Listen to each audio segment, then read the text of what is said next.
సుస్వాగతం. మీ వెంకోజీరావు. మీకు నేను ప్రతి వీడియోలో కూడా నల్ల శిలాజిత్తు గురించి మీకు నేను డీటెయిల్స్ పెడుతున్నానండి.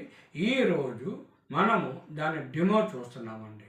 ఆ డెమో అంటే ఇప్పుడు మీకు చూడండి, క్లియర్గా కనబడుతుందా? నల్ల శిలాజిత్తు 50 గ్రాములు తినండి. ఇది నల్లగా ఉంటుంది. మనం ఉత్తది కూడా తినొచ్చండి, అయితే చేదుగా ఉంటుంది ఈ మెడిసిన్. లేదా కాఫీ, టీ ఆర్ మిల్క్లో మనం ఇది కలుపుకోవచ్చండి. ఏ విధంగా కలపాలి, ఎంత మోతాదు కలపాలి అనేది మీకు నేను క్లియర్గా చూపిస్తానండి. అది మీరు చూడండి.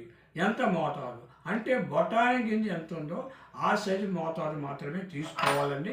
ఎక్కువ మోతాదు తీసుకుంటే ఇబ్బంది అవుతుంది. మీరు ఈ టైప్ ఆఫ్ స్పూన్ తీసుకొని, ఇంత ప్లెయిన్గా ఉన్న స్పూను, ఇది పేస్ట్ రూపంలో ఉంటుందండి.